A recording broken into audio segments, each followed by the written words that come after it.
누가복음 9장 7절에서 9절입니다. 분봉왕 헤롯은 이 모든 일을 듣고서 당황하였다. 왜냐하면 어떤 사람들은 요한이 죽은 사람들 가운데서 살아났다고 하고, 또 어떤 사람들은 엘리야가 나타났다고 하고, 또 어떤 사람들은 옛 예언자 가운데 한 사람이 살아났다고 말하기 때문이었다. 그러나 헤롯은 이렇게 말하였다. 요한은 내가 목을 베어 죽였는데 내게 이런 소문이 파다하게 들리는 사람은 누구인가? 그는 예수를 만나고 싶어 하였다. 아멘. 사람들은 예수님을 누구라고 하는가? 라고 했습니다. 7절에 어떤 사람들은 요한이 죽은 사람들 가운데서 살아났다고 하고 그랬습니다. 예수님과 요한이 일치하는 점이 있었습니다. 요한은 하나님께서 보내신 선지자고 예수님은 하나님이십니다. 그래서 동일한 점이 많았습니다. 멀리서 보는 사람이 어렴풋이 보기에는 예수님과 요한이 비슷했습니다. 8절에 어떤 사람들은 엘리야가 나타났다고 하고 그랬습니다. 예수님께서 능력을 행하심으로 엘리야라고 했습니다. 8절에 또 어떤 사람들은 옛 예언자 가운데 하나가 살아났다고 말하기 때문이었다라고 했습니다. 예수님을 선지자로 보았습니다. 예수님은 하나님이십니다. 예수님을 하나님께서 보내신 선지자로 알았습니다. 그러나 선지자와 하나님은 엄청난 차이가 있습니다. 예수님을 하나님으로 알고 믿어야 기독교입니다. 기독교 신자요 그리스도인입니다. 예수님에 대한 헤롯 왕의 생각입니다. 7절에 헤롯 분봉왕 헤롯은 이 모든 일을 듣고서 당황하였다고 했습니다. 분봉왕은 간주의 테트라아르케스라고 했습니다. 헤롯은 분봉왕입니다. 자력으로 왕이 된 자가 아닙니다. 로마 황제에 의해서 왕으로 세움받은 자입니다. 괴뢰 정권이라고 할 수 있습니다. 왕은 왕인데 왕 같지 않은 자입니다. 왕으로서 매우 제한된 권한을 가지고 있었습니다. 군사나 외교는 전적으로 로마 황제의 권한에 속했습니다. 여기서 헤롯은 헤롯 대왕과 사마리아 아내 말타스 사이에서 출생한 헤롯 안디바입니다. 예수님 당시 그는 갈릴리와 베레아 지역의 분봉왕이었습니다. 이복 동생 헤롯 빌립 1세의 아내이자 자신의 조카인 헤로디아와 불륜 관계를 맺고 결혼합니다. 이 일로 유대인들의 감정을 상하게 했습니다. 세례 요한은 공개적으로 이것을 비난해 하다가 참수형을 당합니다. 윌리엄 하바드는 양심의 가책과 어두움의 행위에는 반드시 공포가 수반한다. 덕스러운 마음은 결코 두려움을 모른다고 했습니다. 헤롯은 예수님과 제자들의 활동에 대해 듣고서 당황했습니다. 구약 백성들이 그토록 대망했던 메시아를 두고서 헤롯의 반응은 당황이었습니다. 헤롯이 다음 세상에서 예수님을 만날 때에 대성통곡할 것입니다. 헤롯이 지은 그 죄의 값을 어떻게 다 지불하겠습니까? 예수님을 기쁜 낯으로 대할 수 있어야 합니다. 예수님을 뵙고 기뻐할 수 있어야 합니다. 예수님께서 하시는 일을 보고서 평안을 느껴야 합니다.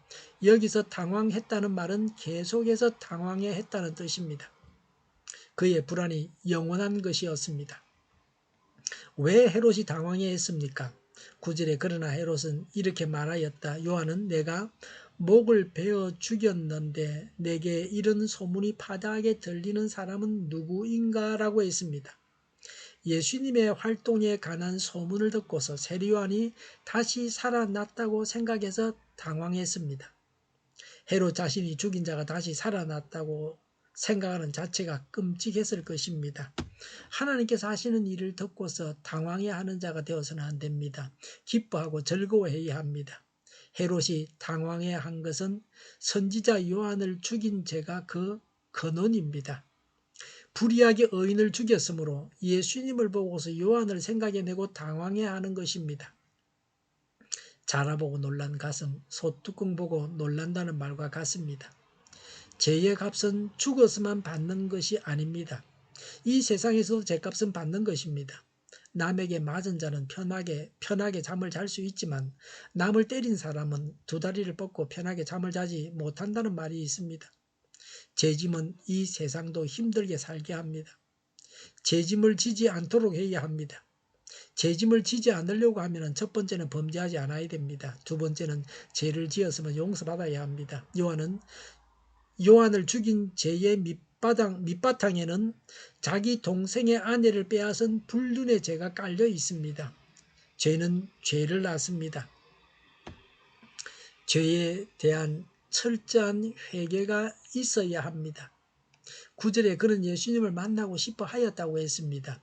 궁금해서 예수님을 만나고 싶어 했습니다. 메시아를 영접하겠다는 것이 아닙니다. 호기심에서 만나고 싶어 했습니다. 호기심에서 출발하더라도 예수님을 만나고 알고 나서 예수님을 하나님으로 믿어야 합니다. 신앙으로 이어지지 못하고 그냥 만나고 싶어 하는 것은 아무 소용이 없습니다. 그래서 예수님을 만날 수 없었습니다. 헤롯은 예수님을 만나고 싶어 했지만 예수님은 헤롯을 만나주지 않으셨습니다. 헤롯은 만나주실 만한 가치가 없는 자였습니다. 순환주간에 헤롯이 예수님을 만나게 되지만 예수님을 매우 희롱합니다. 헤롯이 무가치한 자라는 것을 확실하게 합니다. 예수님은 이 세상에 오셔서 낮은 자들은 만나주셨습니다. 그러나 헤롯에게는 특별하게 시간을 내어서 만나주지 않으셨습니다. 예수님을 하나님을 알고 확신해야 합니다. 하나님께서 하시는 일을 보고 당황해하는 사람이 아니라 기뻐하고 즐거워하는 사람이 되어야 합니다. 죄를 지어서 하나님을 두려워하며 사는 사람이 아니라 선을 행하여 하나님의 얼굴을 뵙기를 사모하는 자가 되어야 합니다. 기도하겠습니다. 예수님을 하나님으로 알고 확신하게 하옵소서. 하나님의 일을 보고 기뻐하게 하옵소서. 하나님의 얼굴을 뵙기를 사모하는 자가 되게 하옵소서. 그래서 하나님을 뵙고 하나님의 음성을 듣고 하나님을 따라서 하나님의 인도를 따라서 살아가는 저희가 되게 하여 주시옵소서. 오늘보다 내일이 더 낫게 하여 주시옵소서. 교회가 분열되지 않고 하나가 되게 하여 주시옵소서. 모든 언론이 제 역할을 다하게 하여 주시옵소서. 저희가 강물처럼 흘러가게 하여 주시옵소서. 하나님을 대적하는 법을 만들지 않게 하여 주시옵소서. 코로나19가 물러가고 백신을 신속하게 대량 생산해서 전 세계 수요만큼 공급되게 하여 주시옵소서. 모든 변이에 신속하게 대처하게 하여 주시옵소서. 치료제가 나오고 가치생활이 끝나게 하여 주시옵소서. 수도권과 부산과 영도의 환자 복종을 막아 주시옵소서. 우리 동일교회가 만구는 집 하게 하여 주시옵소서. 예수 이름으로 명하노니 모든 병만은 물러가고 몸의 모든 부분들은 온전하게 될지어다. 신유의 기적을 베푸셔서 지금도 저희 질병을 고쳐 주시옵소서. 코로나로 신음하는 모든 자들을 고치시고 온전케 하여 주시옵소서. 교회와 나라를 고치시고 잘못된 것을 제거해서 성결하게 하여 주시옵소서. 저희와 교회와 나라의 민족을 불쌍히 여겨 주시옵소서. 교회와 나라의 지도자 복을 허락하여 주시옵소서. 하나님께서 기뻐하시는 교회와 나라가 되게 하여 주시옵소서. 늘 맑은 공기를 마실 수 있게 하여 주시옵소서. 공부한 학생들에게 지혜를 다하셔서 앞서가게 하시며 합계의 영광을 누리게 하여 주시옵소서. 오늘도 하나님 안에서 차고 넘치는 삶, 복된 삶을 살게 하여 주시옵소서. 좋으신 하나님을 찬양하면서 예수님의 이름으로 기도하옵나이다. 아멘.